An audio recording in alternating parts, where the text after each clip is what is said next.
Okay, everyone, welcome to the Paladins Noob Bible. So, finally, I'm continuing with the series because, let's face it, the game was changing a lot, we were in Cards Unbound, and I wanted to make a guide for the game, but, now that Paladins has released, we can actually start, with the stuff. Yeah, so, today we're going to cover items. What inspired this this episode is my friend. He shall not be mentioned, but he was buying items, like willy-nilly. So I'd rather, just sit and explain all the items, one by one, maybe. So yeah, let's see how that goes. Now, across your screen, as you can see, there are 4 sections. There's a blue, yellow, green and red section. Now I'm going to cover each section quickly. So the first section will be the blue section. The first item straight up is Illuminate. Now what it does is it allows you to see champions that go invisible. So basically most common ones, Sky, Charlene and Strix. Yeah, those are the only 3 champions that can go invisible. So if those 3 champions are there, this is the item you should be buying. So let's see, this is what Illuminate 1 does. This is how far you'll be able to see with them, and then this will be Illuminate 2 right over here. As you can see them a lot further. Now it gets ridiculous. With Illuminate 3 you can literally see them across the map, and as you can see it's a bit crazy. So yeah, next would be Blast Shields. Now Blast Shield, let's categorize these two. Blast Shield and Haven, these are defensive items. So basically Blast Shield reduces damage from champions that can hit in AoEs, and then Haven reduces direct damage champions. So one thing to note is there are more Haven champions in the game, so you should most of the time be going Haven. But say you go against Fernando, Bomb King and Drogo's, then you should be picking Blast Shield. And yeah, obviously what does it do? It negates damage. So yeah, that's a good card to pick up, if a certain champion is like doing really well. A Haven card can really mess it up. So let me show you. Cassie does 680 damage, and over here as you can see I'm doing like 500, and it feels weak even with my bonus damage. It's like 600 damage. It doesn't feel like I'm doing a lot of work. Now the next blue card would be Resilience. Now this is one of the most important cards in the game. Resilience literally helps with all types of CC. We're talking Genos Lift, most common one, Bomb King Stun, geez, Anara alt, Maldamba alt, a lot of the alts are just CC. So what this does, it reduces the time of them. So we better keep that in mind. And yeah, so this is just to showcase, as I'm playing Ruckus and my friend is playing Bomb King, this is what a level 1 stun does. Basically it's bad. You want to pick up Resilience. Now this is how a level 2 Resilience card would do. This is what it would do. As you can see, it basically lasted a fraction of a second. Now Resilience 3 is worse. It basically negates all of it. That's how powerful Resilience 3 is. But usually you want to be getting Resilience 2. Resilience 3 is if you just, there's too much CC, but Resilience 2 is usually enough, because since they increase the price of it, it's better to just get 2. And also another thing to note is a lot of the tanks have Resilience in their build, so just have a build for your tanks that has Resilience maxed out to 70%. I presume it is. Yeah, like on Fernando and Makoa, it's all there. But yeah, okay, now the next section would be Utility, which is the yellow items. These are very common items. Usually the strongest one out of all of these here is Kronos, but as you can see it's the most expensive. It's one of the most expensive cards in the game. What it does is it reduces your cooldowns for all your champions. So basically, one thing you must understand, there's a 50% threshold for cooldown. So if you have a card that reduces the cooldown of something to like 50%, and Chronos will not take it further. You understand what I mean? So for example, say the cooldown reduction happens after something happens, like dodge roll Cassie. You dodge roll, shoot, and then it reduces the cooldown. So then that doesn't count. Then you can still buy Chronos because it only affects it later on. But say Buck, you take down his Q ability to 5 seconds, and then you take Chronos. Chronos will not reduce it any further. I'm just telling you that. So Ceres, same thing.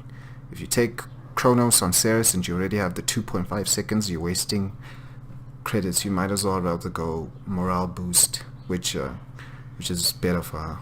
Now, speaking of morale boost basically increases your ultimate charge. And then Master Riding, very simple, increases your speed of the mount. And yeah, it gets you to the battlefield quicker. It's very useful on maps like really long maps like Ice Mines. That's where I usually buy it because it's very strong. You just get back to the fight quicker. You know, also if you're dying a lot, it's a good item to pick up for you. Another one is Nimble. This is also a very common item. You don't want to really prioritize this item, but yes, it's a good item to pick up. It makes you harder to hit, and you know, it just feels good, you know, to buy. Yeah, so that's it for this yellow section. Next, we're going to talk about the green section, the healing section. This is where a lot of noobs get caught, right? So we're going to start off with the one most noobs buy, which is Kill to Heal. Now listen, Kill to Heal is a good card, but really with Cauterize being so strong, it's not something you want to buy. The strongest healing item here is Rejuvenate, and you want to pick this up especially if you're a tank, because it negates Cauterize as well. So if the team has Cauterize 3, which is 90% healing reduction, Rejuvenate 3 will take it down to 60%. So for every Rejuvenate buy, it reduces Cauterize by 10%. So yeah, it's a very strong item to pick up on the tanks. Even if you're a flank, take it. It's the only item you should really be buying in the screen section, unless you're really getting no healing. So then Life Rip and Kill to Heal can be an option, but again, prioritize Rejuvenate. Now let's talk about Veteran. Most people don't understand what it does, but basically you're out of heal combat. Oh, did I say out of heal combat? Anyway, when you're healing out of combat, this will increase the rate that you heal. It's again stronger on tanks, but really as a tank you want to be getting Rejuvenate. This card really isn't meta right now. I don't see how it can be useful right now. I don't see a lot of people picking it up at all, especially in the high, even in the low tier games, people don't pick it up. So yeah, I don't know, maybe it'll become meta one day, but I doubt it. Yeah, and Life Rip, it's a good item.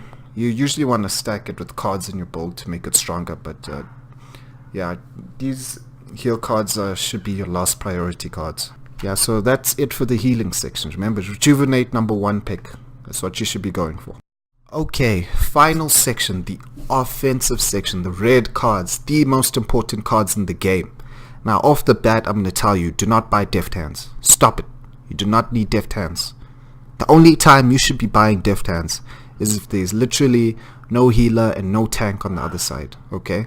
But even then, there are champions like Lex which heal up when they get a kill, so Cauterize is still a strong pick against those items.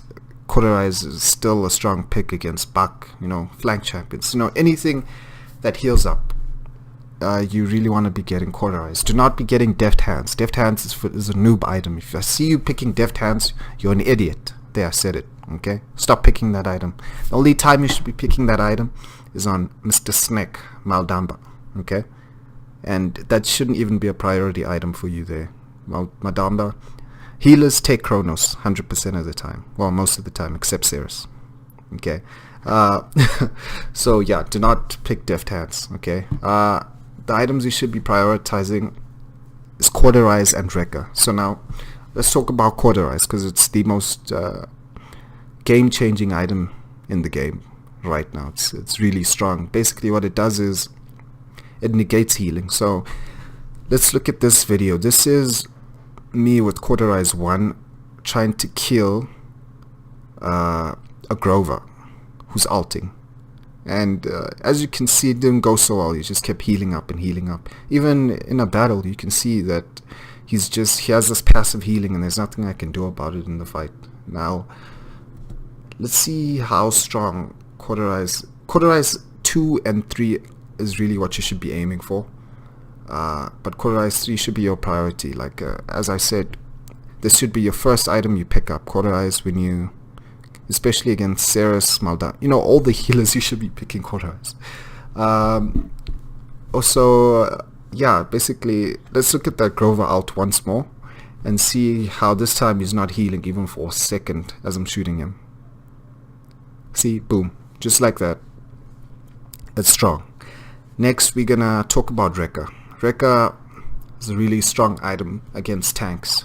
So basically, this will break shields faster. It'll allow you to do more damage to shields. So this item should really be taken on damages most of the time. Yeah, so it just makes shields less of a nuisance. Basically, it's just like Cauterize. If there's too much healing on the team, you get Cauterize. If there's too many shields, you get Wrecker.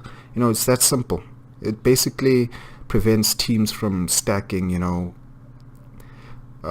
stacking healers, and then you can't kill them because everyone's just healing up. But if you take, say everyone takes triple tank and then or quadra tank, which I've never seen before anyway, and the healer, and all the tanks have shields, and everyone's just dying because no one can deal with the shields, just take the Wrecker. It prevents stupid shit like that from going through. So take the Wrecker. Now another item I want to talk about is Bulldozer. This is a pretty strong item against champions like Inara, Barik, Ying, champions that deploy things. So Bulldozer will allow you, it's also the cheapest red card, it will allow you to destroy Ying illusions quicker, turrets quicker. Yeah, it's a really strong item. Usually you want to be getting Bulldozer 2, but if Bulldozer 3 does help you, but usually Bulldozer 2 will get the job done.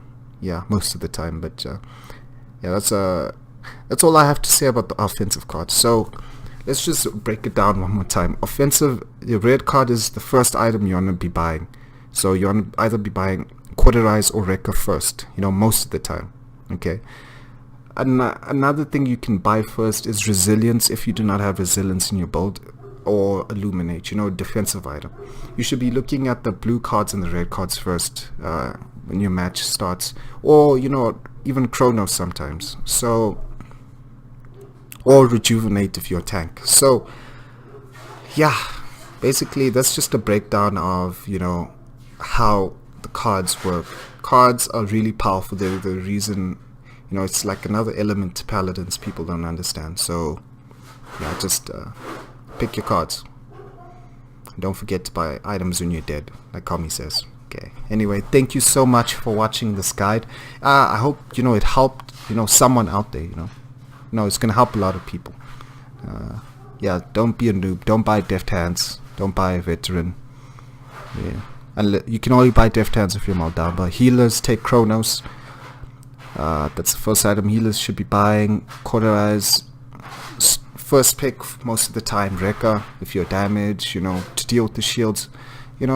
Basically just be smart about what you're picking. See what comp you're going against, and boom, you're welcome.